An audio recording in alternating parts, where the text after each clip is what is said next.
In this video, we're going to replace the Human Touch Gravis Backrest Actuator. You can start by removing the head pillow, and then open the backrest zipper.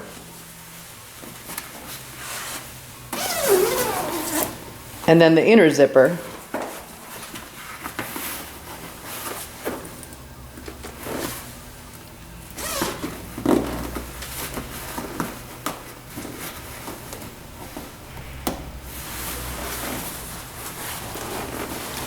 Then we can slide the top of the pad over the backrest frame. Next, we can use the buttons on the right-hand armrest to recline the chair and raise the footrest just enough to enable us to slide the body pad off the chair.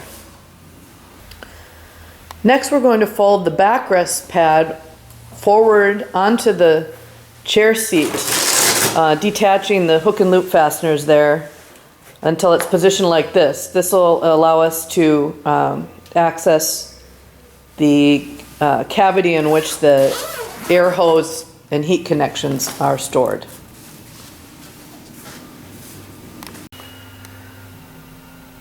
Okay, we're going to need a flathead screwdriver to make it easier to disconnect the air hoses.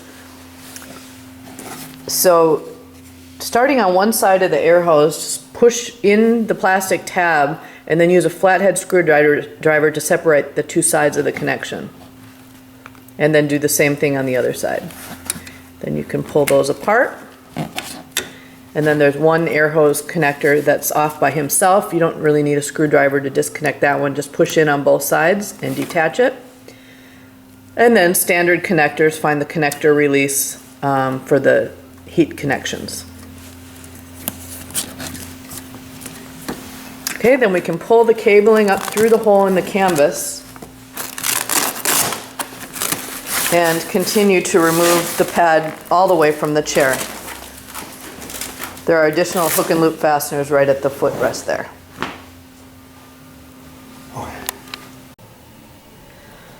Next, we need to cut the zip ties that secure the recline actuator harnesses to the chair springs.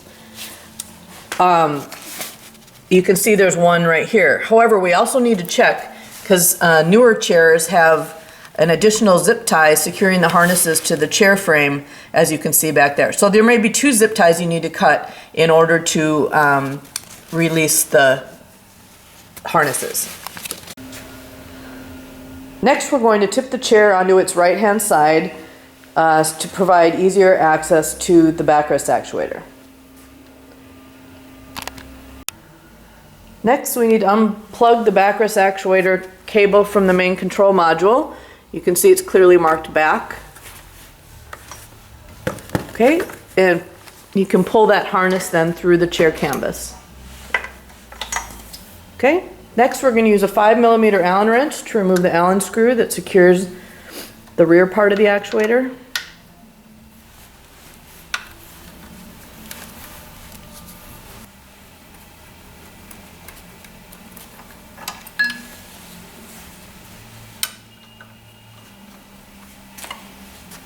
There's one on each side of the actuator shaft.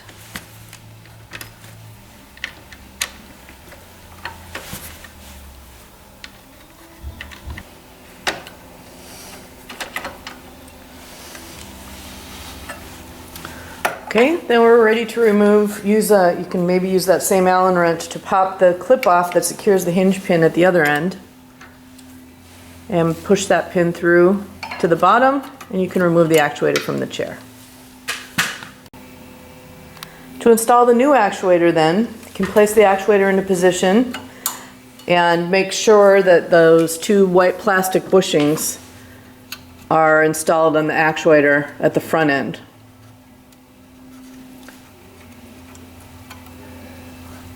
And you can align those mounting points and push the hinge pin through from the bottom and replace the clip to secure it.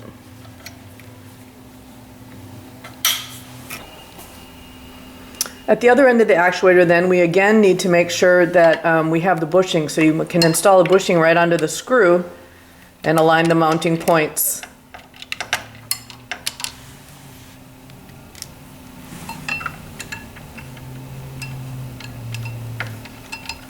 Then use the Allen wrench to secure the screws.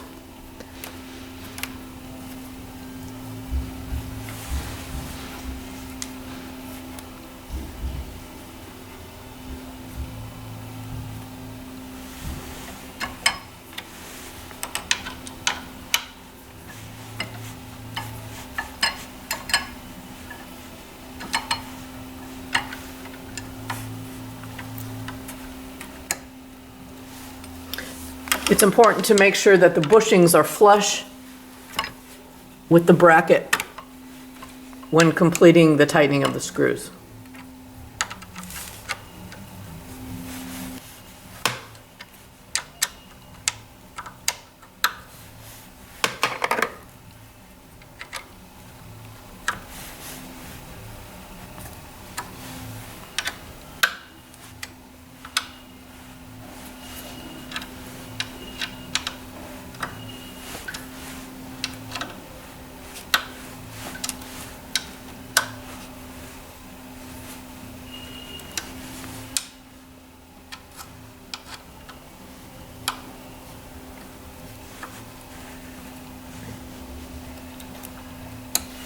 Once those screws are nice and tight, we can fish that actuator harness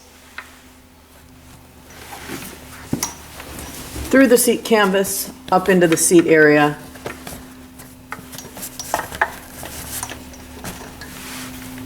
Like so. Feed that actuator harness underneath the springs and through the hole in the back of the canvas.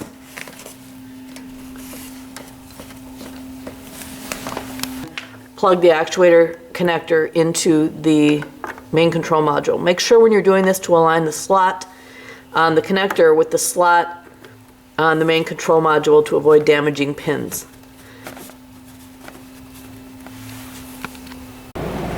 Next, we need to tip the chair over onto its left-hand side to give us easier access to the actuator cabling so that we can secure it properly to the chair frame.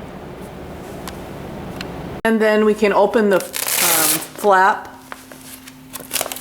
that's there so that we can zip tie the harnesses to the chair frame.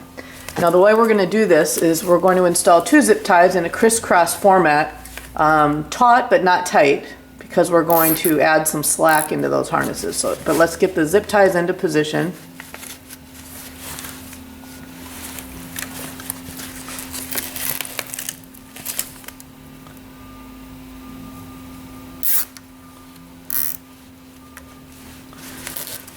Okay, then we're going to get that flap out of the way and create just a little bit of a little loop of slack.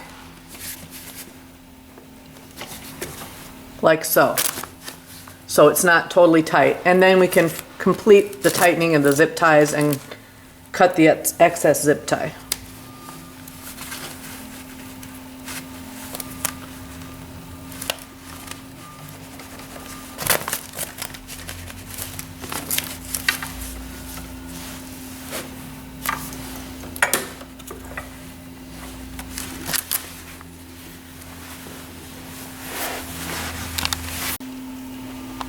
And we need to replace one more zip tie, securing the actuator harnesses to the spring, but loosely. Like so. Before we reinstall the pad set, pull up on the canvas and make sure that the actuator harnesses are secured by the tie wraps in a crisscross fashion. It should look like this on that rear frame. This is important to stop those connectors from being pulled out of the main control module. Now we're ready to reinstall the pad set. To get started, insert the ends of the footrest into the pockets on the bottom of the pad set as far as they will go. There's hook and loop fasteners in there, so sometimes it can get caught. It's imperative that it is all the way in.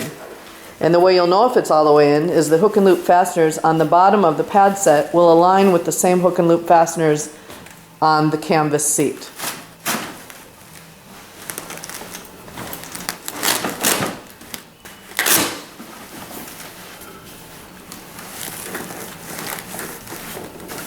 like so.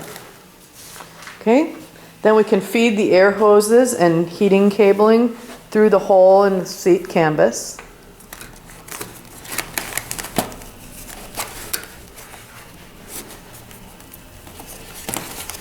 And reconnect them.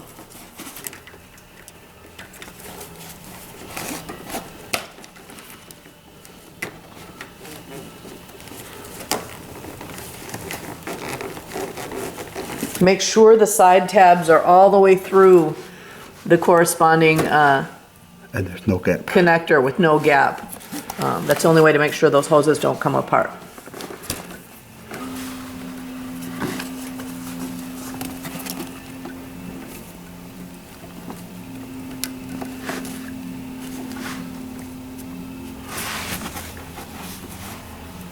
And all of this cabling needs to be beneath the seat springs.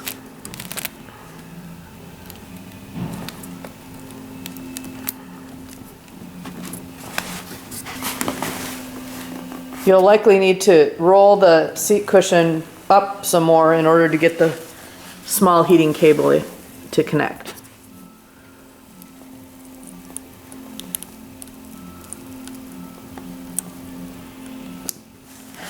Okay, then we can zip up the pocket in the canvas.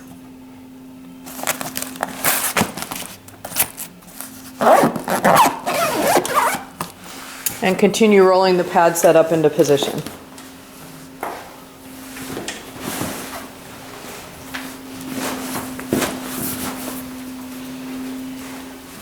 And we can tuck the headrest frame into the pocket at the top of the pad set, making sure that we have the inner flap on the back of the headrest so that we can zip it. I'll raise it up. At this point, it's helpful to return the chair to the fully upright position.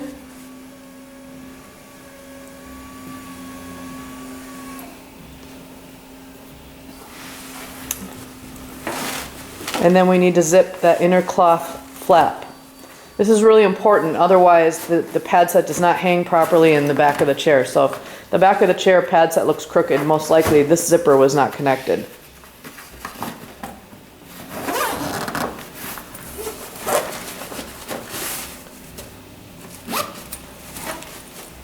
Okay, then we can close the outer upholstered panel.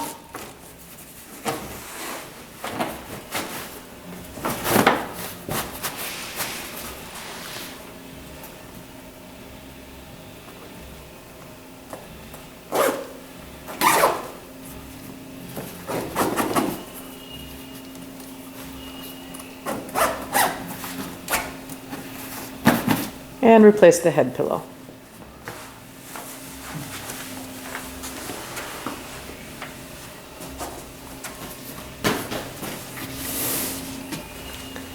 And we're done.